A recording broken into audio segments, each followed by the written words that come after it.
told your friend you're not okay, and tell me what's wrong and why you never said you felt that way. And guess you're trying to stay strong and fake a smile. Hai sobatku semua, welcome back to my channel. Meski bukan kemenangan yang diraih, Marc Marquez tetap disanjung tinggi setelah finish kedua pada balapan seri ke-6 MotoGP Prancis 2025. Posisinya sebagai favorit juara pun makin ditegaskan. Posisi kedua yang diraih andalan baru tim Ducati Lenovo dalam balapan MotoGP di Le Mans, Minggu, 11 Mei 2025. Sudah ajaib jika mempertimbangkan ujian besar yang dialaminya. Intuisi tajam Marc Marquez dalam balapan flag to flag tak keluar ketika dua kali dia membuat kesalahan dalam strategi ban. Kesalahan pertama dilakukan Marquez jelang balapan setelah mengganti motornya dari setelan ban wet untuk trek basah menjadi ban slick untuk trek kering jelang lap pemanasan. Langkah tersebut membuatnya terkena penalti lap panjang ganda. Apes, prediksi cuacanya keliru karena alih-alih mereda, hujan malah makin deras. Marquez pun kembali ke garasi untuk kembali ke motor pertamanya. Semuanya itu membuatnya kehilangan banyak waktu tetapi masih mampu mengamankan posisi kedua. Hanya kalah dari Akamsi, Johan Zarco yang tebakannya jitu sejak awal. Ditambah tren kemenangan pada balapan sprint yang belum terputus dari awal hingga seri ke-6, Marquez kembali ke puncak klasemen dan mengukuhkan dirinya. Marquez mengumpulkan 171 poin. Dia unggul sejauh 22 poin dari Alex Marquez, adiknya, di posisi kedua. Sementara itu, rekan setim Marquez yang tadinya digadang-gadang, Francesco Bagnaia, belum bisa keluar dari tren tanggung sehingga tertahan di peringkat 3 dengan gap 51 poin. Akhir pekan Pecco Bagnaia di Prancis pun berakhir dengan nelongso karena gagal finish saat sprint dan finish ke-16 akibat terseret insiden kecelakaan di tikungan 2.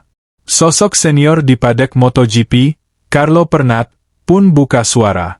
Sekarang kejuaraan dunia, sesungguhnya, telah bergerak ke satu tujuan, kata mantan manajer tim hingga manajer pembalap itu dalam analisisnya di GP1.com. Marquez adalah pembalap yang harus dikalahkan untuk menjadi juara. Adiknya bisa menjadi lawan. Bagnaia, sayangnya, dari level psikologi, tidak berada di sana. Menurut Pernat hanya keajaiban yang bisa menghentikan klan Marquez. Diperlukan lampu Aladin untuk mengeluarkan kata Marquez dari sana, tambahnya. Alex Marquez selaku adik juga memberi tingkatan baru dalam persaingan setelah konsistensi hingga baru 2 kali gagal finish 2 besar dalam 12 balapan sprint dan GP yang sudah berjalan. Perlawanan tak terduga dari Alex Marquez inilah yang banyak dianggap sebagai pukulan ekstra bagi kondisi mental Bagnaia. Sebabnya, Alex Marquez melesat dengan motor Ducati Desmosedici GP24 dari musim lalu. Kebetulan juga Bagnaia kehilangan sensasi bagus dari motor lamanya itu di kuda besi yang baru.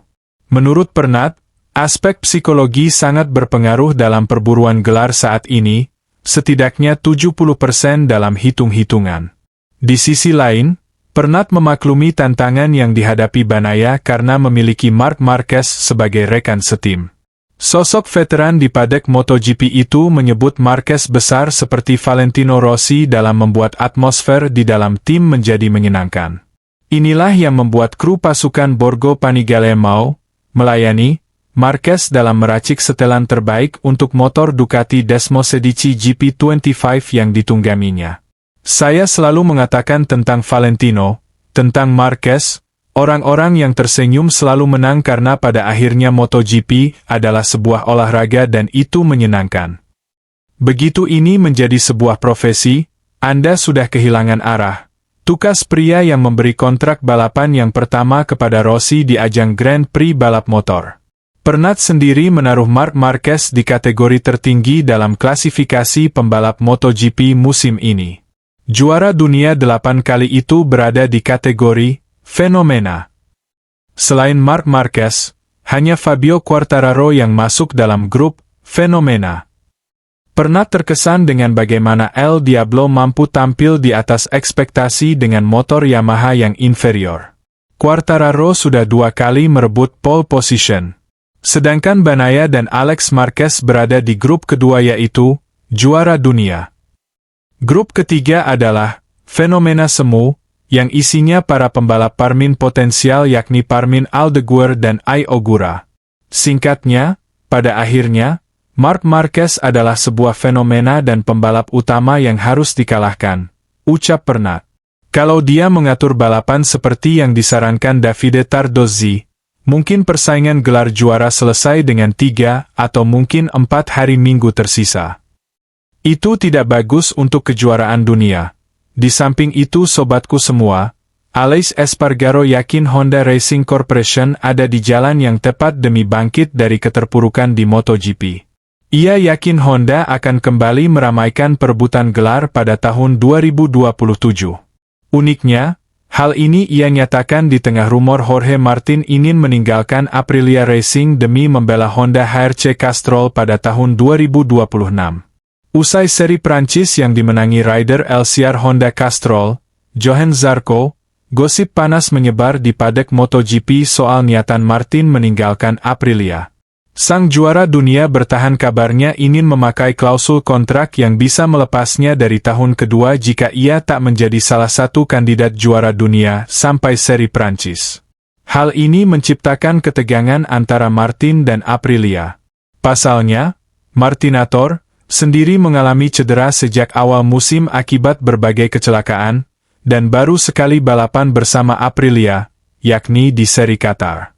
Kabar yang lebih menghebohkan, Martin diisukan ingin membela Honda HRC Castrol sebagai pengganti Luca Marini.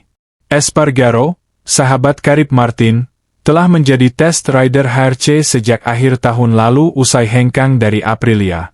Kepada Marca, Rabu, 14 Mei 2026, Espargaro pun mengaku yakin bahwa Honda berpotensi mengganggu dominasi Ducati dalam waktu dekat. Hal ini tentu sangat selaras dengan keinginan Martin jika membela Honda. Saya yakin 100%. Honda punya kekuatan terbesar di olahraga ini. Mereka punya tujuan yang sangat jelas, kembali memenangkan balapan. Tidak ada setengah-setengah dalam hal ini. Tim penguji yang mereka bentuk sangat kuat, dengan level yang sangat tinggi, dan mereka tidak peduli berapapun biayanya, ujar Espargaro. Ini hanya soal satu hal, waktu. Kami butuh waktu, perlu membangun proyek ini, tetapi saya rasa mereka telah melangkah maju dari tahun lalu ke tahun ini dan akan terus berlanjut. Saya tak ragu bahwa mereka akan kembali memenangkan balapan dalam waktu yang relatif singkat. Lanjut rider berusia 35 tahun ini. Espargaro sendiri telah menjalani wildcard di seri Spanyol dan hampir meraup poin sebelum dijatuhi hukuman 16 detik akibat tekanan ban. Ia akan kembali berlaga di seri Inggris pekan depan. Test rider HRC lainnya, Taka Aki Nakagami, juga berhasil finish ke-6 dalam seri Prancis, selagi Zarco memenangkan balapan tersebut. Espargaro pun menilai bahwa Honda telah menunjukkan tanda-tanda kebangkitan melalui semua pembalapnya. Jika tren positif ini terus berlanjut, ia yakin Honda akan bertarung di peringkat 5 besar klasemen pada 2026, sebelum kembali meramaikan perebutan gelar dunia 2027, ketika MotoGP berganti dari 1000 cc menjadi 850 cc. Jika dalam periode ini mereka mampu mengatur semua material yang kami miliki dengan baik dan mampu menemukan lebih banyak tenaga mesin, saya rasa 2026 bisa jadi tahun di mana kami bersaing di 5 besar, dan saya tak ragu motor 2027 akan jadi prototipe yang mampu bersaing untuk gelar dunia, tutup Espargaro. Di sisi lain, Jorge Martin dikabarkan memiliki rencana hengkang dari tim Aprilia Racing pada akhir musim 2025 nanti. Jika itu benar-benar terjadi, maka 4 tim di MotoGP ini bisa menjadi opsi. Diketahui Martin telah berbicara kepada manajemen Aprilia soal niatan hengkang di akhir musim ini. Martin disebut-sebut mengaktifkan klausul kontraknya dengan Aprilia, di mana dia bisa memutuskan mengakhiri kontrak dengan tim jika posisi dia di klasemen tidak ada di jajaran atas setelah MotoGP Prancis 2025. Kabarnya pihak Aprilia berusaha menolak keinginan Martin lantaran ada faktor cedera panjang yang dialami rider Spanyol tersebut. Jadi bukan semata karena faktor motor yang tidak kompetitif. Martin dilaporkan bersedia memperpanjang periode evaluasi hingga MotoGP San Marino pada 12 sampai 14 September 2025 nanti. Jika hingga September nanti Martin dan Aprilia belum menunjukkan tanda-tanda yang positif, maka bisa saja Martin mengaktifkan klausulnya. Dan jika itu terjadi, ada 4 tim baru yang bisa menjadi opsi. Apa saja? 1. Honda HRC Castrol. Jika ingin tetap mendapatkan tim pabrikan seperti sekarang, maka satu-satunya opsi adalah tim Honda HRC Castrol. Martin berpeluang menjadi rekan satu tim Joan Mir yang sudah menjalani musim keempatnya bersama Honda.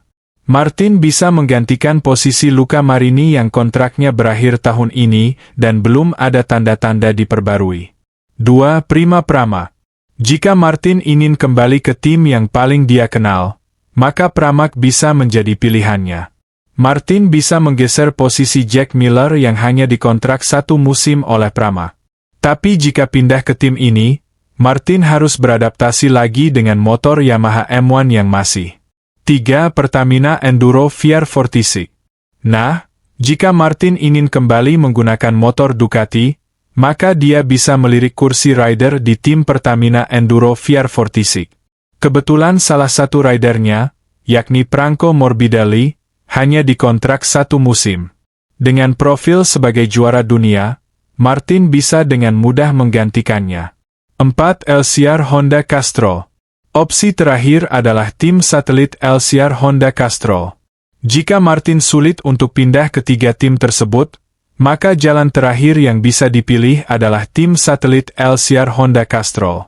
Kabarnya dengan performa Johan Zarco yang moncer saat ini, dia berpeluang bertukar posisi dengan Luca Marini pada musim 2026 nanti. Artinya, kemungkinan besar tim pabrikan Honda HRC Castrol musim depan akan diisi duet Joan Mir dan Johan Zarco. Nah, Martin bisa pindah ke tim LCR Honda Castrol buat menggantikan posisi rider Thailand, Somkiat Chantra, yang kontraknya habis akhir musim ini.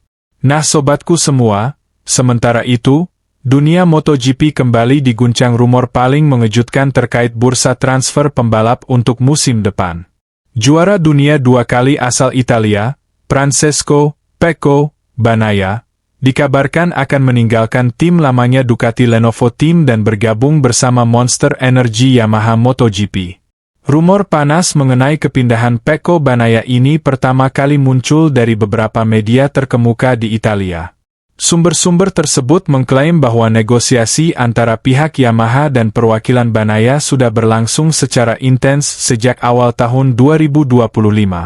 Sumber internal menyebutkan bahwa Yamaha siap menawarkan kontrak fantastis dengan nilai yang diklaim jauh lebih besar dari kontrak Bagnaia saat ini di Ducati. Ini merupakan bagian dari strategi Yamaha untuk mengembalikan kejayaan mereka di kelas Premier MotoGP yang sempat meredup.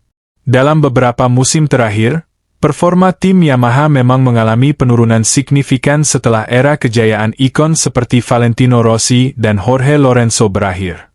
Yamaha tampak kesulitan bersaing ketat di papan atas kejuaraan MotoGP, tertinggal dari rivalnya. Mendatangkan rider seperti Bagnaia, dengan pengalaman dan mental juara dunia yang dimilikinya, dianggap sebagai solusi jangka panjang. Kemampuannya diharapkan mampu mengangkat kembali performa tim Yamaha dan menjadikannya pesaing serius. Selain tawaran menarik dari Yamaha, kabarnya hubungan antara Bagnaia dan tim Ducati mulai memanas di internal.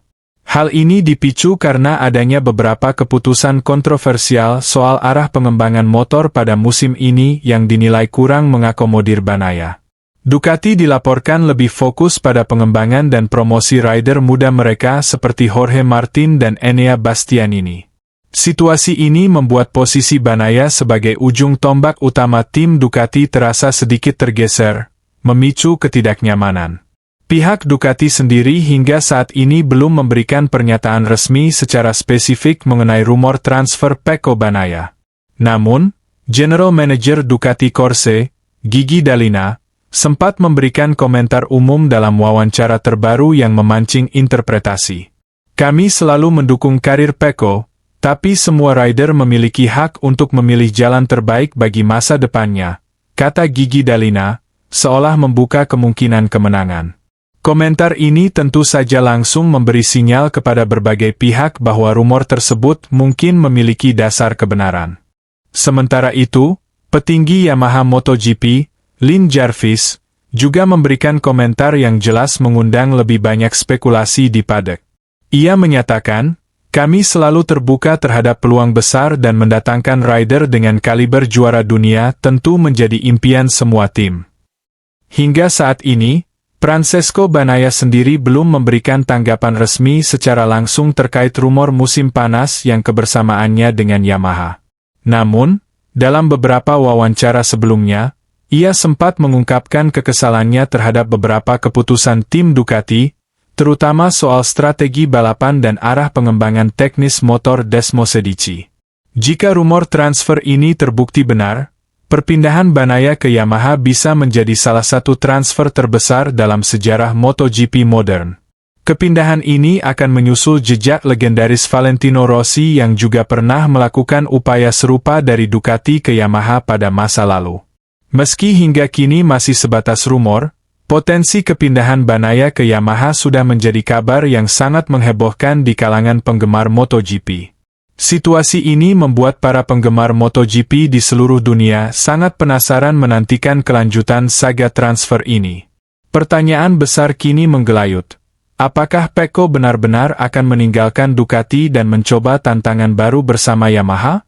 Hanya waktu yang akan menjawab teka-teki transfer ini, terutama setelah melihat drama panas dan hasil kejutan dari balapan gila MotoGP Prancis. Dalam balapan yang penuh drama di sirkuit Le Mans tersebut, Marc Marquez berhasil finish di urutan kedua, menegaskan kembali posisinya di papan atas. Rider Ducati ini menekankan perlunya untuk tetap fokus demi menghindari kegagalan, mengingat ia sedang memperjuangkan gelar juara dunia musim ini. Marc Marquez sekali lagi tampak terlahir sebagai seorang ahli strategi ulung, terutama dalam menghadapi situasi kritis. Ia telah memberikan refleksi nyata tentang bagaimana mengatasi kesulitan, seperti yang dialami pada balapan di Le Mans yang mempengaruhi hujan dan peraturan modifikasi start. Modifikasi peraturan olahraga terkait prosedur start balapan diperkenalkan pertama kali di Prancis, menjadikan start pertama dinetralkan lagi. Kondisi mendadak ini menyebabkan lebih dari 10 rider langsung menuju garasi pada putaran pemanasan, dikenai penalti double long lap jika mengganti motor. Di antara rider yang harus menjalani hukuman tersebut adalah Marc Marquez. Ia masuk ke garasi untuk kedua kalinya mengganti motor saat hujan mulai turun. Saat bersiap kembali ke lintasan, Johan Zarco yang tetap menggunakan pilihan ban hujan di awal, telah memimpin jauh di depan. Rider Prancis itu akhirnya memenangkan balapan di Le Mans dengan selisih waktu hampir 20 detik di depan rider dari Cervera, Marc Marquez. Marquez berhasil finish di posisi kedua, menjadi wakil Ducati terbaik di balapan tersebut. Ditambah dengan jatuhnya rider rival seperti Alex Marquez dan Francesco Bagnaia, hasil ini sangat menguntungkan Marc Marquez. Ia berhasil memperpanjang keunggulannya di puncak klasemen sementara, kini unggul 22 poin atas saudaranya dan 51 poin atas rekan setimnya di tim pabrikan. Strategi Marquez di Le Mans kali ini berbeda dengan yang dilakukannya di Austin, di mana ia menentukan tren dan memaksa rider lain ke garasi. Di Le Mans, Marquez mengaku ragu saat di formasi grid, menunggu melihat apa yang akan dilakukan oleh saudaranya, Alex Marquez. Satu-satunya saat saya ragu adalah saat melakukan formasi grid, di sana saya menunggu untuk melihat apa yang akan dilakukan Alex, kata Marquez, menjelaskan momen penentu strateginya. Setelah balapan dimulai kembali, saya selalu berada di depan mereka, di bawah kendali, menambahkan. Nasib kurang baik menimpa rider tim pabrikan Ducati lainnya, Francesco Pecco Bagnaia, yang terlihat sangat apes di Le Mans. Juara dunia bertahan ini sama sekali gagal membawa pulang angka dari kedua balapan yang digelar sepanjang akhir pekan MotoGP Prancis. Kegagalan Bagnaia ini semakin memanaskan suasana di garasi Ducati, terutama setelah rekan setimnya, Marc Marquez, justru berhasil menjadi pemuncak klasemen. Situasi ini diperparah dengan fakta bahwa sasis yang dipakai Bagnaia dan Marquez dikabarkan berbeda. Di balapan pendek atau sprint race, nasib Bagnaia juga kurang beruntung, langsung keluar balapan usai terjatuh. Insiden tersebut terjadi saat ia menduduki posisi 4 di lintasan, tepatnya di putaran kedua sprint race. Pada balapan utama, Bagnaia memulai dari grid ke-6 namun hanya bertahan sebentar. Juara dunia 2 kali ini langsung disenggol Enea Bastianini tidak lama setelah start, menyebabkan ia terjatuh dan kejadian itu pada proses ikut merobohkan Joan Mir. Bagnaia masih bisa melanjutkan balapan setelah kejadian tersebut, namun harus puas finish di urutan ke-16. Hasil ini berarti ia sepenuhnya di luar zona angka perolehan poin, mengulangi kegagalan dari balapan pendek sebelumnya. Usai balapan MotoGP Prancis 2025 yang penuh drama, Pecco Bagnaia secara terbuka menunjuk masalah pada tunggangannya. Rider Italia berusia 28 tahun itu mengatakan motor Ducati Desmosedici miliknya tak memberikan respon yang diinginkan ketika lintasan mulai basah. Sebuah balapan dan akhir pekan untuk benar-benar dilupakan, kata Bagnaia, menyimpulkan kekecewaannya. Ini adalah pertama kalinya Sabtu aku mencetak 0 poin di hari dan Minggu, di kedua balapan kami tidak membawa pulang apapun, sambil menambahkan, menyesali hasil buruk tersebut. Ia melanjutkan, aku tadi balapan dengan kuat tapi aku masih belum mendapatkan kenyamanan di bagian depan motor dan saat basah kondisinya memburuk. Bagnaia merasa, ketika lintasan basah motor sewajarnya memberi Anda reaksi tapi motor ini tidak, mengindikasikan masalah serius. Sungguh memalukan karena strategiku sempurna, ujar Bagnaia, merujuk pada keputusan strategi di awal balapan, senada dengan apa yang dilakukan Johann Zarco. Ia menambahkan, satu-satunya rider yang mengikuti, dalam strategi awal, adalah Zarco, mengakui kecerdikan pemenang balapan tersebut. Beruntung bagi Marc Marquez, ia semakin aman di puncak klasemen setelah finish di posisi kedua MotoGP Prancis. Jatuhnya rival terdekatnya, Bagnaia di lap pertama setelah start, serta Alex Marquez di akhir balapan, membuat selisih poin Marquez semakin jauh dari kedua rival utamanya itu. Podium pertama di MotoGP Prancis diraih oleh rider Prancis, Johann Zarco, yang tampil apik dengan strateginya. Zarco melakukan pemilihan ban basah yang tepat di awal balapan, memberikan keuntungan besar karena tidak perlu mengganti ban saat hujan mulai turun. Strategi ini membuat Zarco benar-benar meninggalkan Marc Marquez yang berada di posisi kedua, menciptakan selisih waktu mencapai 19 detik. Jarak yang sangat jauh ini membuat Marquez kesulitan untuk mengejar ketertinggalan dan memperebutkan posisi pertama. Balapan kali ini seolah sepenuhnya menjadi milik Johann Zarco di sirkuit kandangnya sendiri, Le Mans.